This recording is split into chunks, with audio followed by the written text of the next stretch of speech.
وما توفيقي إلا بالله عليه توكلت وإليه أنيب.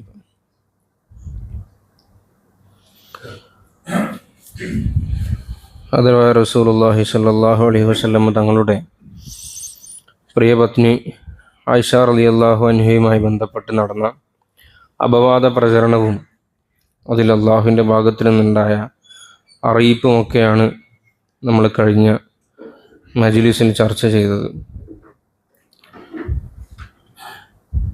റഈസുൽ മുനാഫിഖീങ്ങളുടെ നേതാവായ Abdullah bin Ubayy bin സലൂൽ എന്ന വ്യക്തി അതിന് നേതൃത്വം നൽകി.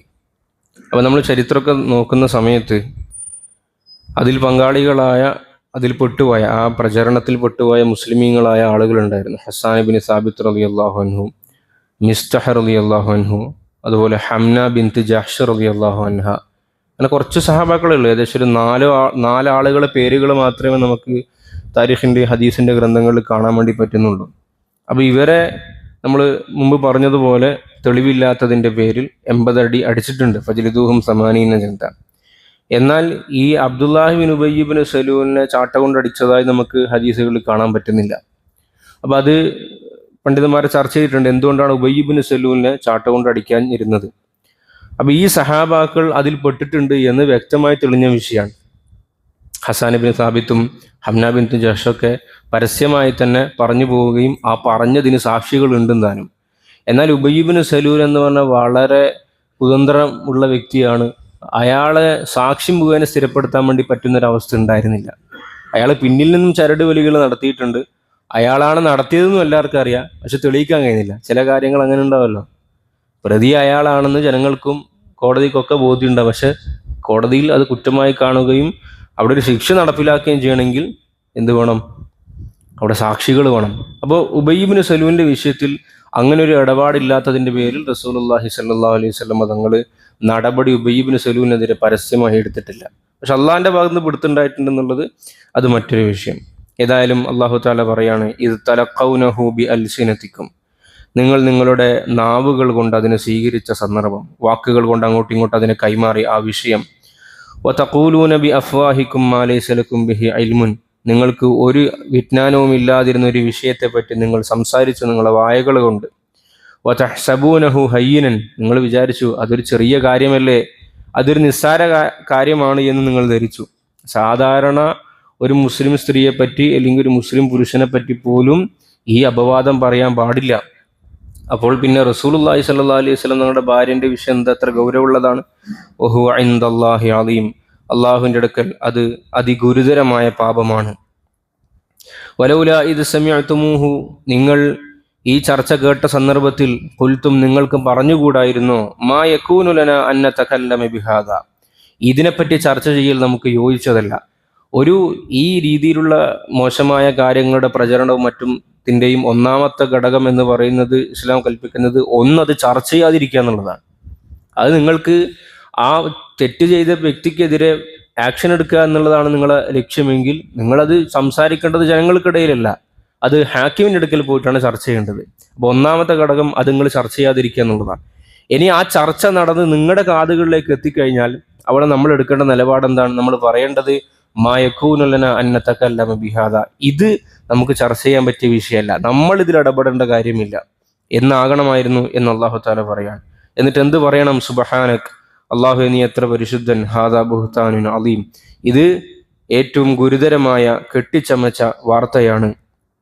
യഅലുകുമുല്ലാഹു അൻ തഊദു ലിമിസ്ലിഹി അബദൻ, അല്ലാഹു തആല നിങ്ങളെ ഉപദേശിക്കുകയാണ്. എന്തിനാ ഇത്രയും? നമ്മൾ ഇന്നലെ പറഞ്ഞ ഏകദേശം 13-14ഓളം ആയത്തുകൾ മാത്രമാണ് ആയിഷ ബീവിൻ്റെ ഈ വിഷയവുമായി ബന്ധപ്പെട്ടിട്ട് അള്ളാഹു ആവർത്തിച്ച് അതിൻ്റെ ഗൗരവം പറയുന്നത്. എന്തിനാണിത് പറയുന്നത്? യഅലുകുമുല്ലാഹ്, അള്ളാഹു നിങ്ങൾ ഉപദേശിക്കുന്നു, അൻ തഊദു ലിമിസ്ലിഹി അബദൻ, ഇനി ഒരിക്കലും ഇങ്ങനൊരു കാര്യത്തിലേക്ക് നിങ്ങൾ മടങ്ങിപ്പോകാൻ വേണ്ടി പാടില്ല. ഇൻ കുന്തും മുഅ്മിനീൻ, നിങ്ങൾക്ക് അള്ളാഹുൽ വിശ്വാസമുണ്ട് എങ്കിൽ. വയുബയ്യിനുല്ലാഹു ലക്കുമുൽ ആയാത്ത്, അള്ളാഹു തആല നിങ്ങൾക്ക് ദൃഷ്ടാന്തങ്ങളെ വ്യക്തമാക്കി തരുന്നു. വല്ലാഹു അലീമുൻ ഹക്കീം, അള്ളാഹു എല്ലാം അറിയുന്നവനും സുദൃഢജ്ഞാനിയുമാണ് എന്ന് പരിശുദ്ധമായ ഖുർആൻ പറയാണ്. അപ്പോൾ ഇത് ഏതോ കാലവുമായി ബന്ധപ്പെട്ട് മാത്രമല്ല, നമ്മൾ ജീവിക്കുന്ന കാലത്തും അത് എന്ത് വിഷയത്തിലായാൽ പോലും, പ്രത്യേകിച്ച് സിനയുമായി ബന്ധപ്പെട്ട വിഷയമാണെങ്കിൽ നമ്മൾ വർത്തമാനം പറയുമ്പോൾ സൂക്ഷിക്കണം. നമുക്കൊക്കെ ഇപ്പോൾ ഓർമ്മയുണ്ട്, നമ്മൾ ആളെ പേരൊന്നും നമ്മൾ പറയുന്നില്ല, നിങ്ങൾക്കൊക്കെ അറിയുണ്ടാവും. വർഷങ്ങൾക്ക് മുമ്പ് കേരളത്തിലെ സജീവമായ രാഷ്ട്രീയത്തിലുള്ള ഒരു വ്യക്തിയെ പറ്റിയിട്ട്, ഒരു മുസ്ലിമായ ഒരു മന്ത്രിയെ പറ്റിയിട്ട് ഈ പറയപ്പെട്ട രീതിയിൽ ഒരു ആരോപണം ഉണ്ടായി. അപ്പോൾ സാധാരണഗതിയിൽ പൊളിറ്റിക്സ് ആണ്, ഒരു മനുഷ്യനെ ഇടിച്ചു താഴ്ത്താൻ വേണ്ടി കിട്ടുന്ന ഏറ്റവും നല്ല ആ ഒരു അവസരമാണ് ഈ എലിഗേഷൻ. പെണ്ണ് കേസ് വന്നാൽ പിന്നെ അവൻ്റെ കംപ്ലീറ്റ് ആ കരിയർ തകർന്നു പോകും. ഇന്നത്തെ പോലെ ഒന്നല്ല. ഇനിയിപ്പോൾ ഉമ്മാനെ കൊന്നാൽ 2 പക്ഷം എന്ന് പറഞ്ഞ പോലെ അവനെയും ന്യായീകരിക്കാൻ ഇഷ്ടംപോലെ PR വർക്ക് ഉണ്ടാവും. പക്ഷെ അന്നതൊന്നും ഇല്ല. ആ സമയത്ത് അയാളൊരു മുസ്ലിമാണ്, അയാൾക്കെതിരെ എല്ലാ സംഘടനക്കാരും ഇങ്ങനെ കടിച്ചു കയറാൻ വേണ്ടി പോകുമ്പോൾ ഒരു സംഘടനാ നേതാവിനോട് പരസ്യമായി മാധ്യമ പ്രവർത്തകർ ചോദിച്ചു, എന്താണ് നിങ്ങൾക്ക് ഇതിനെപ്പറ്റി നിലപാടെന്ന് ചോദിച്ചപ്പോൾ ആ നേതാക്കന്മാർ പറഞ്ഞൊരു വാചകം അത് നമ്മൾ കൃത്യമായി മനസ്സിലാക്കേണ്ടതാണ്. അവർ പറഞ്ഞത്, ഇത് നമുക്ക് തെളിവ് ഇല്ലാതെ അല്ലെങ്കിൽ കൃത്യമായ വിവരം നമ്മുടെ കയ്യിലില്ലാതെ ഒരിക്കലും നമുക്കിതിനെപ്പറ്റി അങ്ങനെ നടന്നിട്ടുണ്ട് എന്ന് പറയൽ ഇസ്ലാമിനെ സംബന്ധിച്ചിടത്തോളം, മുസ്ലിമീങ്ങളെ സംബന്ധിച്ചിടത്തോളം അനുവദനീയമായ കാര്യമല്ല. അത് ആരാ പറയുന്നതും കൂടി നമ്മൾ നോക്കണം. ഈ കക്ഷി ഏത് പാർട്ടിയിലാണോ ഉള്ളത് ആ പാർട്ടിക്കാരെ സംബന്ധിച്ചിടത്തോളം പാർട്ടി തന്നെ ഇവരെ ആ പാർട്ടിന്റെ ശത്രുവായിട്ട് പ്രഖ്യാപിച്ച സംഘടനയാണ്. അപ്പോൾ ഞാൻ പറയുന്നത്, ഇത് നമ്മളൊരു ഒരു ഒരു നിലപാടാണ്, നമ്മൾ ഐഡിയോളജിയാണിത്. അത് എതിർ ഗ്രൂപ്പിൽപ്പെട്ട ആളാകട്ടെ, നമുക്ക് ഐഡിയോളജിക്കലി എതിരിലുള്ള പാർട്ടിയിൽപ്പെട്ട ആളാകട്ടെ, നമ്മൾ ഇങ്ങനൊരു വിഷയം വന്നു കഴിഞ്ഞാൽ നമുക്ക് അള്ളാഹുവിൻ്റെ മുമ്പിലാണ് ഇത് ബോധിപ്പിക്കേണ്ടത്. അങ്ങനെ ഒരാൾ അങ്ങനെയാണെന്ന് തെളിഞ്ഞത് കൊണ്ട് ഇല്ലാത്തതുകൊണ്ട് നമുക്ക് പ്രത്യേകിച്ച് ആഖിറത്തുമായി ബന്ധപ്പെട്ട വിഷയമൊന്നുമില്ല. നേരത്തെ പറഞ്ഞതുപോലെ അയാളെ ശിക്ഷിക്കുക എന്നുള്ളതാണെങ്കിൽ നമ്മുടെ കയ്യിൽ സാക്ഷികളുണ്ടെങ്കിൽ നമ്മൾ ഹാക്കിമിൻ്റെ അടുക്കിലേക്ക് പോവുക. എല്ലാത്തിടത്തോളം കാലം നമ്മൾ ഇടപെടേണ്ടതില്ല. വയുബയ്യിനുല്ലാഹു ലക്കുമുൽ ആയാത്ത് വല്ലാഹു അലീമുൻ ഹക്കീം.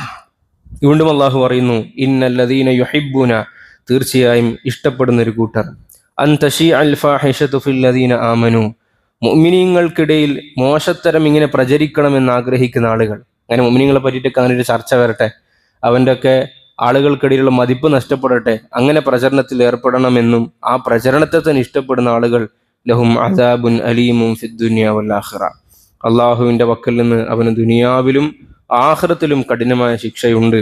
വല്ലാഹു യഅലമു വ അൻതും ലാ തഅലമൂൻ, അള്ളാഹു അറിയുന്നവരാണ്, നിങ്ങൾ അറിയാത്തവനാണ്. ഇസ്ലാമിൻ്റെ കോൺസെപ്റ്റ് എന്താണ്? ഒരു മനുഷ്യൻ്റെ ഐബ് അത് മറച്ചു വെക്കുക എന്നുള്ളതാണ് ഇസ്ലാമിൻ്റെ കോൺസെപ്റ്റ്. ഒരാളെ ഐബും വെളിവാക്കരുത് എന്നുള്ളതാണ് ഇസ്ലാമിൻ്റെ നിലപാട്. കാരണം എന്താ കാര്യം? ഐബ് ഇല്ലാത്തവരായിട്ട് ആരുമില്ല. ഉണ്ടോ? ഐബില്ലാത്തവരായിട്ടുള്ള നമ്മൾ ഈ പറഞ്ഞ പോലെ നമ്മൾ ഒരാളെ ഇങ്ങനെ ചൂണ്ടുന്നുണ്ടെങ്കിൽ നമ്മൾ ബാക്കി കുറേ കാര്യങ്ങൾ നമ്മളിലേക്ക് ചൂണ്ടുന്നുണ്ട്.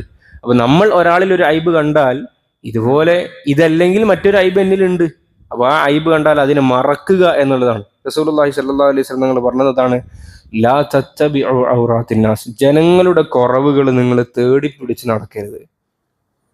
ആ പണി നമ്മളെ അള്ളാഹു ഏൽപ്പിച്ചിട്ടില്ല. അങ്ങനെ വമൻ തത്തബ്ബ ഔറാത്തിന്നാസി, ആരെങ്കിലും ജനങ്ങളുടെ ന്യൂനതകളെ കുറവുകളെ തേടിപ്പിടിച്ച് അവനെ സമൂഹത്തിൽ വഷളാക്കാൻ നടക്കുകയാണെങ്കിൽ തത്തബ്ബ അള്ളാഹു ഔറത്തഹു, ഇവന്റെ ന്യൂനതയെ അള്ളാഹും പിടിക്കാൻ വേണ്ടി തുടങ്ങും.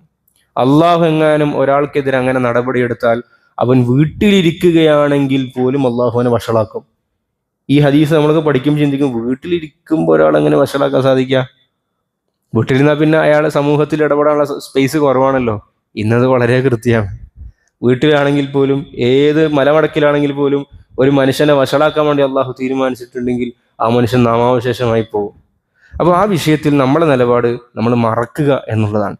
എൻ്റെ നബിതങ്ങൾ പറഞ്ഞു, മൻ സത്തറ മുസ്ലിമൻ സത്തറഹുല്ലാ, നമ്മളൊരു മുഅ്മിൻ്റെ ഒരു ന്യൂനത കണ്ടു അയാളത് മാറ്റം ഉണ്ടാകണം എന്ന് ആഗ്രഹിക്കുന്നുണ്ടെങ്കിൽ നമ്മൾ അയാളോട് പോയിട്ട് പറയാം. എന്നിലൊരു ന്യൂനത കണ്ടാൽ അത് തിരുത്തേണ്ടത് ആരാ തിരുത്തണ്ടേ? ഞാനത് തിരുത്തേണ്ടത്. അപ്പം ഞാൻ തിരുത്തണമെങ്കിൽ അത് നിങ്ങൾ ആരെയാണ് അറിയിക്കേണ്ടത്? എന്നെയാണ് അറിയിക്കേണ്ടത്. അപ്പം ഇമാം ഷാഫി റളിയല്ലാഹുവിന്റെ വാക്കതാണ്, നിങ്ങൾക്ക് ഒരാളിൽ ഒരു കുറവ് കാണുമ്പോൾ, തെറ്റാണെന്ന് ബോധ്യപ്പെട്ടൊരു കാര്യം കാണുമ്പോൾ നിങ്ങൾക്കത് മാറ്റണം എന്ന് ആഗ്രഹിക്കുകയാണെങ്കിൽ നിങ്ങൾ അയാളെ രഹസ്യമായി പോയി കണ്ടു പറയുക. നിങ്ങളൊരു മനുഷ്യനെ പരസ്യമായി ഉപദേശിച്ചാൽ ഫഖദ് അഫ്ളഹ്തഹു, നിങ്ങൾ അയാളെ അവഹേളിച്ചു. അയാൾക്കത് ഉൾക്കൊള്ളാൻ, നിങ്ങൾ പറയുന്ന എത്ര വലിയ നല്ല കാര്യമാണെങ്കിലും അയാൾക്കത് ഉൾക്കൊള്ളാൻ സാധിക്കൂല. നിങ്ങളൊരു മനുഷ്യനെ രഹസ്യമായി വിളിച്ചിട്ട് നിങ്ങൾ അതൊന്ന് തിരുത്തണം, നിങ്ങൾ അതങ്ങനെയല്ല ഇങ്ങനെയാണ് എന്ന് പറഞ്ഞു കൊടുത്താൽ ആ മനുഷ്യനത് ഉൾക്കൊള്ളുകയും ചെയ്യും.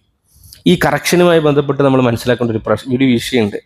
ഇത് എല്ലാവർക്കും ഉണ്ടാവും, അങ്ങോട്ടും ഇങ്ങോട്ടൊക്കെ എല്ലാ മനുഷ്യന്മാർക്കും ഉണ്ടാവും. ആരും പെർഫെക്റ്റ് ഒന്നല്ല. ഞാനും നിങ്ങളൊന്നും ആ വിഷയത്തിൽ പക്ഷെ ഇത് നമ്മൾ ചെയ്യുമ്പോൾ ശ്രദ്ധിക്കേണ്ട ഒരു സൈക്കോളജിക്കൽ ടൂൾ നിങ്ങൾക്ക് ഞാൻ പറഞ്ഞുതരാം. അത് നിങ്ങൾക്ക് ജോലി സ്ഥലത്തും അല്ലെങ്കിൽ എല്ലാ സ്ഥലത്തും ഉപയോഗിക്കാം, ജീവിതത്തിലും കുടുംബത്തിലും ഒക്കെ പറ്റും. അതിന് സാൻഡ്വിച്ച് ടെക്നിക്ക് എന്നാണ് പറയുക. സാൻഡ്വിച്ച് ടെക്നിക്ക് അല്ലെങ്കിൽ ബർഗർ ടെക്നിക്ക് എന്ന് പറയാം. ബർഗറിൻ്റെ പ്രത്യേകത എന്താ? റമദാൻ മാസം ഉപയോഗിക്കേഷൻ തന്നെ ബർഗറിന് നിങ്ങളെ ഓർത്ത് വെച്ചോ. ബർഗർ ടെക്നിക്ക്, ബർഗറിന് 3 ലെയർ ഉണ്ടാവും അല്ലേ? 2 ബ്രെഡിൻ്റെ പോർഷനും അതിൻ്റെ ഉള്ളിലാണ് എന്തിനാ ചിക്കനും അല്ലെങ്കിൽ ഇങ്ങനത്തെ സാധനങ്ങളൊക്കെ ഉണ്ടാകുക. നമ്മൾ ഒരാളെ വിമർശിക്കാൻ വേണ്ടി പോകുന്നു, അയാൾ ഒരു കാര്യം നമുക്ക് തിരുത്തണം.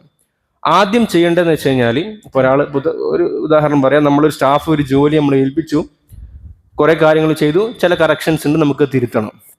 ബർഗർ ടെക്നിക്ക് എന്ന് വെച്ച് കഴിഞ്ഞാൽ, നമ്മൾ അയാളെ കാണുന്നു, അയാൾ ഇരുത്തി സംസാരിക്കുമ്പോൾ പറയേണ്ടത് ആദ്യം അയാൾ ചെയ്ത ആ പ്രവർത്തനത്തിലെ പോസിറ്റീവ് സൈഡിനെ അപ്രിഷിയേറ്റ് ചെയ്യുക. അതാണ് ഒന്നാമത്തെ ലെയർ.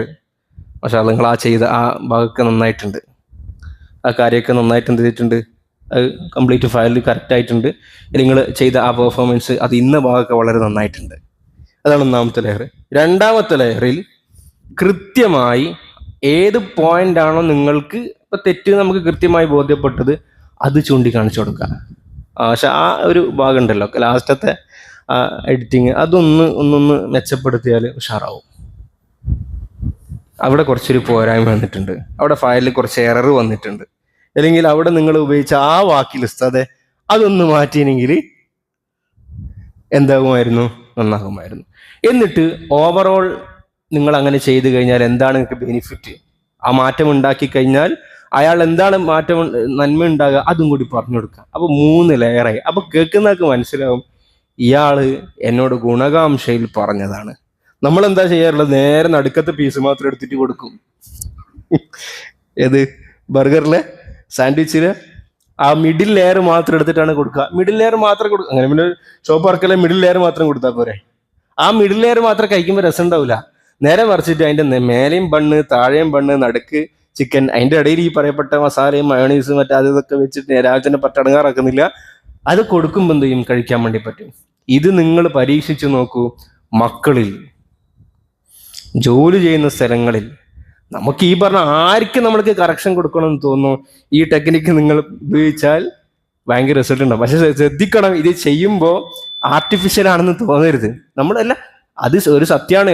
ഏത് മനുഷ്യൻ എന്ത് കാര്യം ചെയ്താലും അതിൽ അപ്രിഷിയേറ്റ് ചെയ്യാനുള്ള എന്തെങ്കിലും ഉണ്ടാവില്ലേ?